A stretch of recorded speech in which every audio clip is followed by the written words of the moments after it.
अब ampere circular law की हम फर्स्ट एप्लीकेशन स्टडी करने वाले हैं, जिसमें आपको magnetic field due to a current carrying cylindrical wire ये आपको कैलकुलेट करना है। क्या कैलकुलेट करेंगे? आपको एक थिक वायर दे रखा है, मोटा वायर दे रखा है, यानी कि सिलेंड्रिकल वायर दे रखा है, और उस सिलेंड्रिकल वायर के लिए उसके बाहर, उसके अंदर और उसकी सरफेस पे 3 जगह पे हम मैग्नेटिक फील्ड फाइंड करके देखेंगे।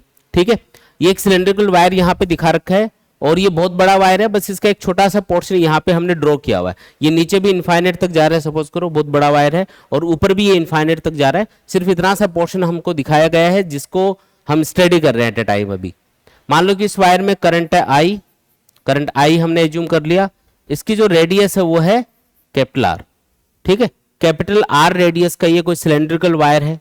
लेंथ से अभी हमको मतलब नहीं है, तो लेंथ डिफाइन करनी जरूरी नहीं है।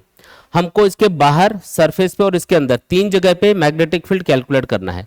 तो मान लो सबसे पहले मैं इसके बाहर कोई पॉइंट ले रहा हूं, पी पॉइंट, जो कि इसकी एक्सिस से किसी स्मॉल आर डिस्टेंस पे है। ठीक है, एक्सिस से स्मॉल आर डिस्टेंस पे ये कोई पॉइंट है पी, जहां पे आपको मैग्नेटिक फील्ड कैलकुलेट करना है। और इसके लिए हम क्या यूज करने वाले हैं? एम्पियर सर्कुलर लॉ यूज करने वाले हैं। एम्पियर सर्कुलर लॉ क्या है वो लिख देता हूं पहले। इंटीग्रेशन, इधर लिख देते हैं, integration B dot D L equals to mu nought into I net. I net का मतलब क्या है? Total current inside the loop. जो भी आप इमेजिनरी लूप कंसिडर करोगे एम्पियर सर्कुलर लॉ अप्लाई करने के लिए, उस लूप के अंदर टोटल करंट कितना है वो आपको यहाँ पे आई एज्यूम करना है या आई नेट एज्यूम करना है। ठीक है जी, तो पहली स्टेप जब भी हम एम्पियर सर्कुलर लॉ अप्लाई करेंगे तो पहला काम ये करना है कि जिस पॉइंट पे आपको मैग्नेटिक फील्ड कैलकुलेट करना है, सबसे पहले हमको उस पॉइंट से पास होने वाला एक क्लोज लूप इमेजिन करना है। एक क्लोज लूप इमेजिन कर लेंगे। हमने क्या किया है यहाँ पे? एक सर्कुलर लूप इमेजिन किया है।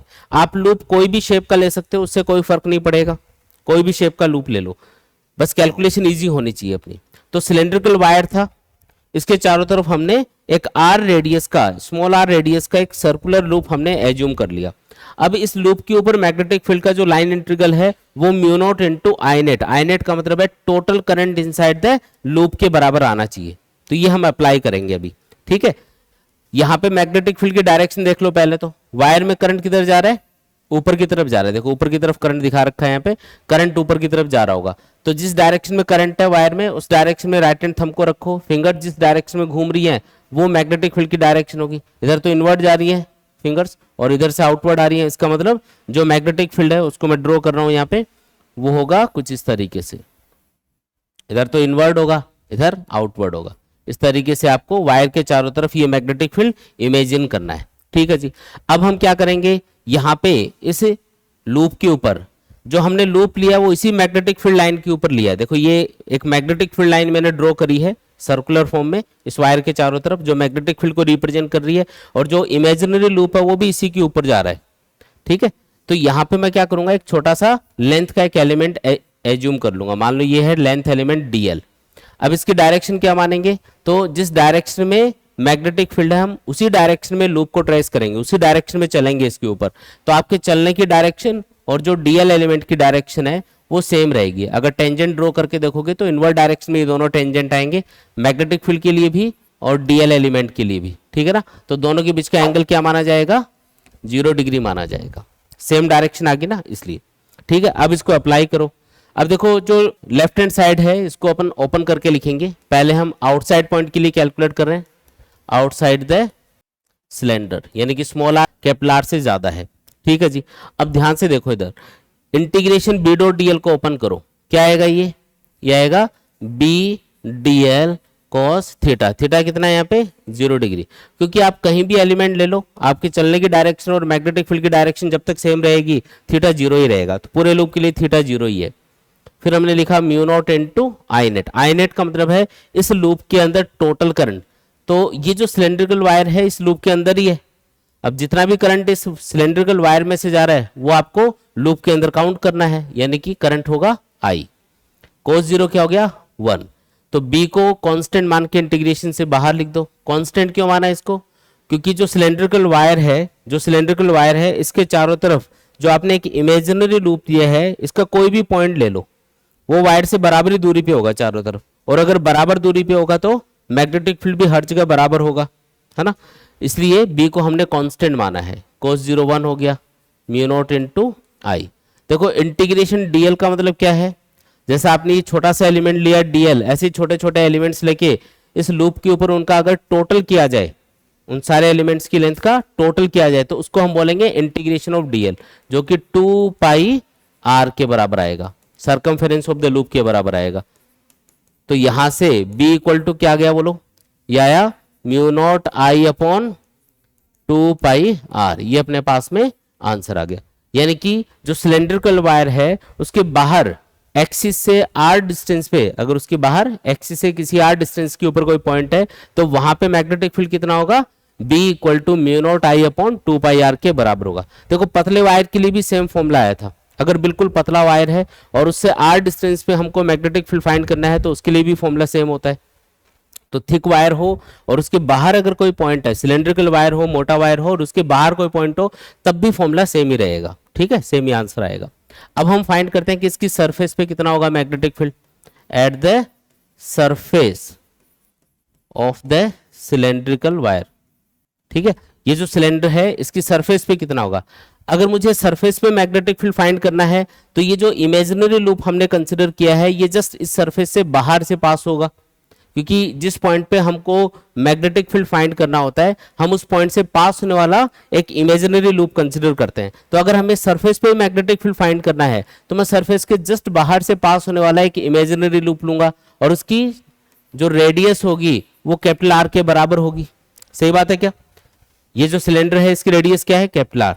तो जो आप इमेजिनरी लूप लोगे इस तरीके से उसकी रेडियस कितनी होगी, कैपिटल आर के बराबर ही होगी।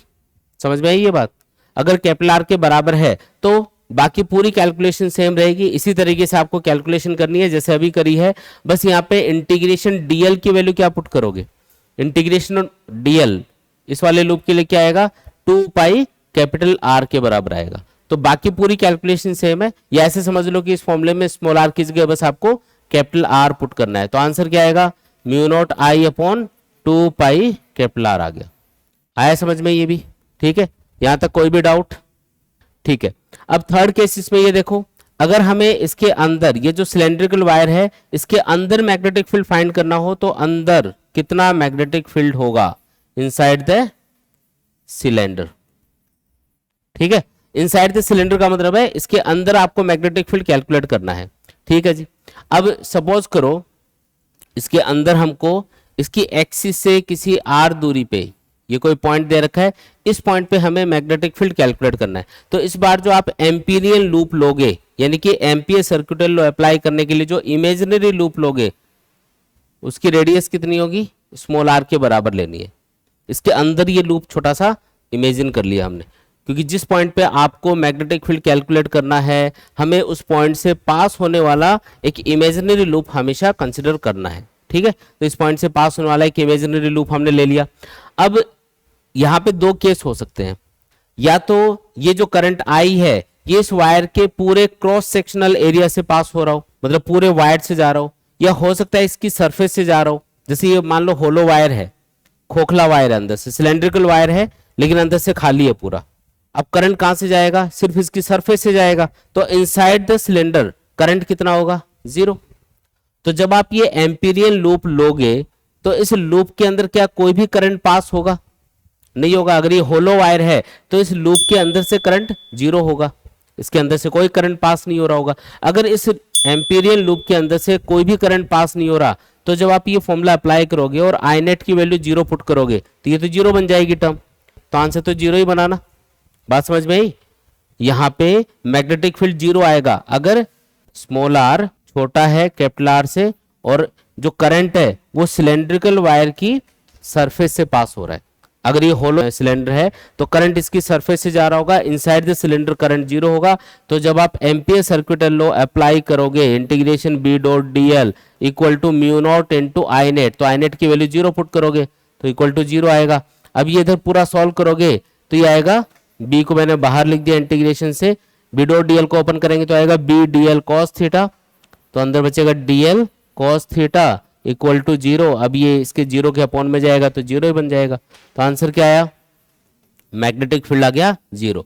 तो कहने का मतलब ये हुआ कि जो सिलेंड्रिकल वायर है उसके अंदर मैग्नेटिक फील्ड 0 होगा अगर उसके अंदर से कोई भी करंट पास नहीं हो रहा। ठीक है, इसमें ये भी केस हो सकता है कि वायर थिक वायर हो, सॉरी सॉलिड वायर हो, लेकिन इसमें से अल्टरनेटिंग करंट पास हो रहा हो। अब अल्टरनेटिंग करंट की नेचर ये होती है कि वो हमेशा कंडक्टर की सरफेस से पास होता है। कहां से पास होगा? कंडक्टर की सरफेस से पास होगा। इसको बोलते हैं skin effect of alternating current. चाहे सॉलिड वायर हो चाहे होलो वायर हो, इलेक्ट्रिक करंट कौन सा वाला? Alternating current. अल्टरनेटिंग करंट हमेशा कंडक्टर की सरफेस से पास होता है। इनसाइड द कंडक्टर करंट हमेशा 0 होगा, चाहे वो सॉलिड वायर हो या होलो वायर हो। तो या तो ये बोल दे कि ये होलो वायर है, या ये बोल दे कि ये कोई होलो या सॉलिड वायर है लेकिन इसमें से अल्टरनेटिंग करंट पास हो रहा है। तो अल्टरनेटिंग करंट तो हमेशा सरफेस से ही पास होगा, तो अंदर तो करंट हमेशा ही 0 होगा। इसका मतलब अंदर मैग्नेटिक फील्ड हमेशा क्या रहेगा? 0 रहेगा, अल्टरनेटिंग करंट के केस में या फिर होलो वायर के केस में। आया समझ में ये? अब इसमें एक केस ये भी हो सकता है कि वायर सॉलिड है और इसके पूरे क्रॉस सेक्शनल एरिया से करंट पास हो रहा है।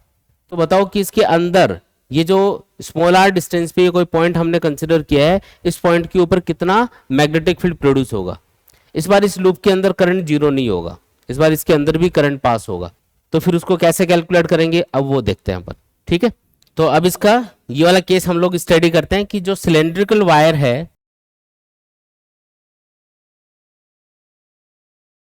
इसके पूरे क्रॉस सेक्शनल एरिया से यहाँ पे करंट पास हो रहा है। जो करंट आई है वो इस वायर के पूरे क्रॉस सेक्शनल एरिया से पास हो रहा है।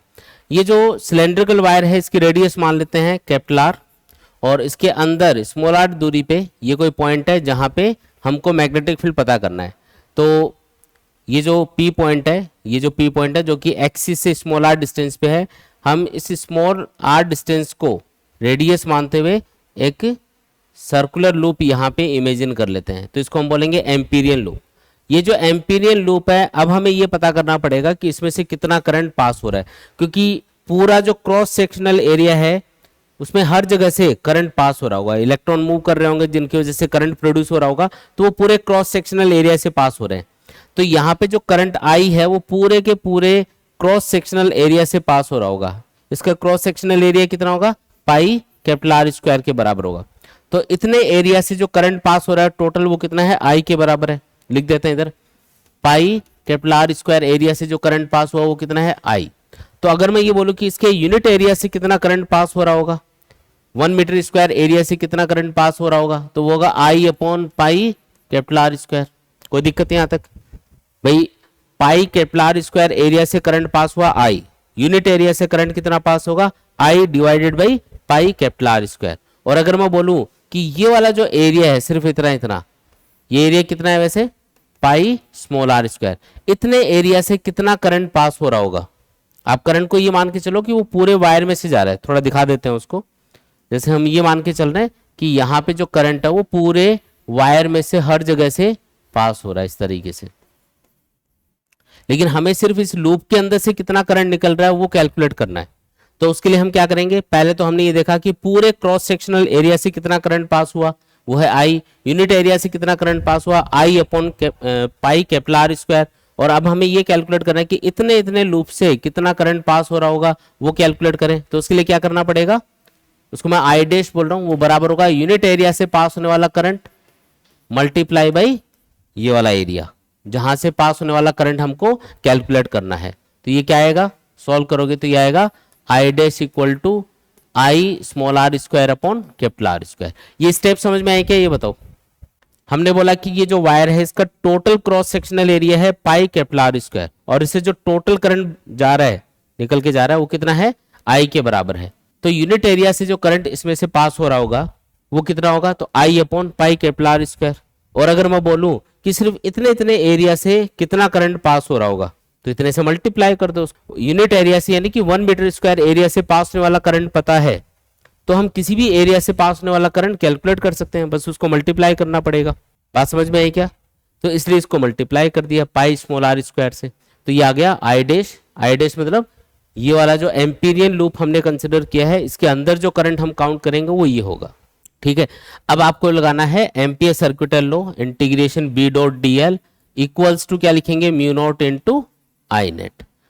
अप्लाई करो इसको, देखो integration B dot D L open करो, ये आएगा B D L cos theta. Theta कितना लेना है 0 डिग्री, क्योंकि इस वायर में करंट ऊपर जा रहा है तो इसका जो मैग्नेटिक फील्ड है वो इधर इनवर्ड होगा, इधर आउटवर्ड होगा। तो ये जो एम्पीरियन लूप है इसके ऊपर मैग्नेटिक फील्ड को हमने ड्रॉ करके बता दिया कि इधर तो इनवर्ड लेना है, इधर वाले पॉइंट पे आउटवर्ड आ रहा होगा। अब आपको उसी डायरेक्शन में लूप के ऊपर चलना होता है जिस डायरेक्शन में मैग्नेटिक फील्ड होता है, तो आपके चलने की डायरेक्शन और ये जो मैग्नेटिक फील्ड की डायरेक्शन है वो सेम रहेगी। आप टेंजेंट ड्रॉ करके इसको बता सकते हो कि बी की डायरेक्शन और डीएल एलिमेंट जो आप यहाँ पे कंसिडर करोगे उसकी डायरेक्शन यहाँ पे सेम रहने वाली है, इसलिए थीटा क्या रहेगा 0 डिग्री। तो थीटा 0 लेना है यहाँ पे, तो थीटा 0 डिग्री पुट कर दिया, equal to mu naught into I net. I net मतलब total current inside the loop जो आई डैश के बराबर है, जिसकी वैल्यू है I small R square upon capital R square. B को कांस्टेंट मान के बाहर लिख दो, इंटीग्रेशन में सिर्फ डीएल बचेगा, cos 0 1 हो गया, mu naught I small R square upon capital R square आ गया। अब इंटीग्रेशन ऑफ डीएल क्या होगा, इंटीग्रेशन डीएल का मतलब बताओ। जैसे ये छोटा सा एलिमेंट लिया, ऐसे छोटे छोटे बहुत सारे एलिमेंट्स लेके सबका टोटल करोगे तो ये जो टोटल लेंथ आएगी ये किसके बराबर आएगी, सरकमफेरेंस ऑफ द लूप के बराबर आएगी, यानी कि 2 पाई स्मॉल आर के बराबर। ये आ गया mu naught I small R square upon capital R square, एक स्मॉल आर कैंसिल, 2 पाई उधर चला जाएगा, तो b इक्वल्स टू आ गया mu naught I small R divided by 2 pi capital R square. ये है फाइनल आंसर। और यहाँ पे एक चीज नोटिस करो कि जो b की वैल्यू है वो स्मॉल आर के डायरेक्टली प्रोपोर्शनल आ रही है। b की वैल्यू क्या आ रही है, directly proportional to small r आ रही है, जिसका मतलब ये है कि अगर आप इस वायर की एक्सिस से दूर जाओगे, एक्सिस के ऊपर कितना मैग्नेटिक फील्ड होगा, तो अगर ये पॉइंट यहाँ की बजाय एक्सिस के ऊपर होता तो आर की वैल्यू 0 हो जाती, आर 0 पुट करोगे तो आंसर आएगा 0, यानी कि बी एक्सिस के ऊपर यानी मैग्नेटिक फील्ड एक्सिस के ऊपर कितना रहने वाला है 0। एक्सिस के ऊपर तो 0 मैग्नेटिक फील्ड होगा, फिर आप एक्सिस से दूर जाओगे तो स्मॉल आर की वैल्यू बढ़ेगी, और जैसे जैसे स्मॉल आर बढ़ेगा फॉर्मूले के अकॉर्डिंग मैग्नेटिक फील्ड भी इंक्रीज होगा, तो सरफेस तक ये इंक्रीज होता जाएगा। और अगर सरफेस से दूर जाओगे तो फिर आउटसाइड पॉइंट के लिए जो फॉर्मूला होता है mu naught I upon 2 pi R, वो वाला फॉर्मूला लगेगा, और उसमें आर के इनवर्सली प्रोपोर्शनल होता है मैग्नेटिक फील्ड। तो सरफेस से दूर जाओगे तो मैग्नेटिक फील्ड कम होता जाएगा, सरफेस तक तो बढ़ेगा, सरफेस पे मैक्सिमम होगा, और सरफेस से दूर जाओगे तो डिक्रीज होता जाएगा। अब मैं इसको आपको एक ग्राफ के थ्रू बता रहा हूं, ये मैं ग्राफ ड्रॉ करके बता रहा हूं इसका कैसे कैसे यहाँ पे मैग्नेटिक फील्ड वेरी कर रहा है। पहले फॉर्मूले देख लो, अगर आपको आउटसाइड पॉइंट के लिए मैग्नेटिक फील्ड कैलकुलेट करना है तो उसका फॉर्मूला होगा mu naught I upon 2 pi R, ठीक है, आर के इनवर्सली प्रोपोर्शनल है मैग्नेटिक फील्ड। सरफेस पे कितना होगा mu naught I upon 2 pi capital R, small R की जगह क्या आ गया कैपिटल आर आ गया। अगर होलो वायर है या वायर में से अल्टरनेटिंग करंट पास हो रहा है तब तो अंदर मैग्नेटिक फील्ड कितना लेना है 0, लेकिन अगर सॉलिड वायर है और उसके अंदर से करंट पास हो रहा है तब आपको मैग्नेटिक फील्ड कितना मिलेगा mu naught I into small R upon 2 pi capital R square. अब मैं इसको ग्राफ के थ्रू बता रहा हूं आपको, सेम चीज को ग्राफ के थ्रू बताऊंगा। ये देखो, सबसे पहले हम एक होलो वायर के लिए या उस वायर के लिए जिसमें से अल्टरनेटिंग करंट पास हो रहा है उसके लिए ग्राफ ड्रॉ कर रहे हैं। तो जब तक आप एक्सिस से सरफेस तक नहीं आओगे, एक होलो वायर है जिसके अंदर करंट 0 है, या वायर में से अल्टरनेटिंग करंट पास हो रहा है जो कि उसकी सरफेस से पास होगा, तो इनसाइड द कंडक्टर करंट 0 होगा, इसलिए मैग्नेटिक फील्ड भी क्या मिलेगा 0। कब तक 0 मिलेगा, जब तक आप सरफेस पे नहीं आ जाते, यानी कि स्मॉल आर की वैल्यू कैपिटल आर के बराबर नहीं हो जाती, ठीक है, तब तक आपको मैग्नेटिक फील्ड 0 मिलेगा, बी रहेगा 0। फिर सरफेस पे आप पहुंच गए तो एकदम से आपको मैक्सिमम मैग्नेटिक फील्ड मिलेगा, कितना mu naught I upon 2 pi capital are.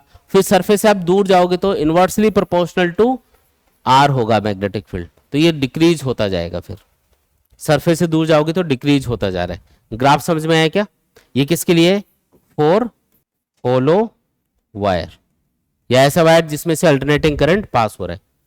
अगर वायर सॉलिड है और करंट उसके पूरे क्रॉस सेक्शनल एरिया से पास हो रहा है तो उसके लिए ग्राफ कैसा बनेगा, फॉर ए सॉलिड वायर, जब उसमें से डायरेक्ट करंट पास हो रहा हो। अगर अल्टरनेटिंग करंट पास होगा तो वापस यही केस बन जाएगा, क्योंकि अल्टरनेटिंग करंट हमेशा कंडक्टर की सरफेस से पास होता है। अब कोई भी सॉलिड वायर है, उसके पूरे क्रॉस सेक्शनल एरिया से करंट पास हो रहा है, तो आपको पता है कि बी यानी मैग्नेटिक फील्ड की वैल्यू स्मॉल आर के डायरेक्टली प्रोपोर्शनल होती है इनसाइड द कंडक्टर। मतलब जैसे जैसे आप एक्सिस से दूर जाओगे मैग्नेटिक फील्ड इंक्रीज होगा, कब तक इंक्रीज होगा? जब तक आप सरफेस पे नहीं आ जाते। सरफेस पे मैग्नेटिक फील्ड मिल रहा होगा mu naught I upon 2 pi capital are के बराबर। फिर सरफेस से दूर जाओगे तो चाहे होलो वायर हो या सॉलिड वायर हो, दोनों के लिए सेम ही फॉर्मूला है, इनवर्सली प्रोपोर्शनल टू आर होगा magnetic field, B equal to mu naught I upon 2 pi R होता है ना। तो उस फॉर्मूले के अकॉर्डिंग मैग्नेटिक फील्ड अगर सरफेस से दूर जा रहे हो कंडक्टर की सरफेस से तो ये डिक्रीज होता जाएगा। तो ये आपका आंसर होगा। आया समझ में? दोनों ग्राफ समझ में आए क्या? देख लो इनमें कोई डाउट हो तो।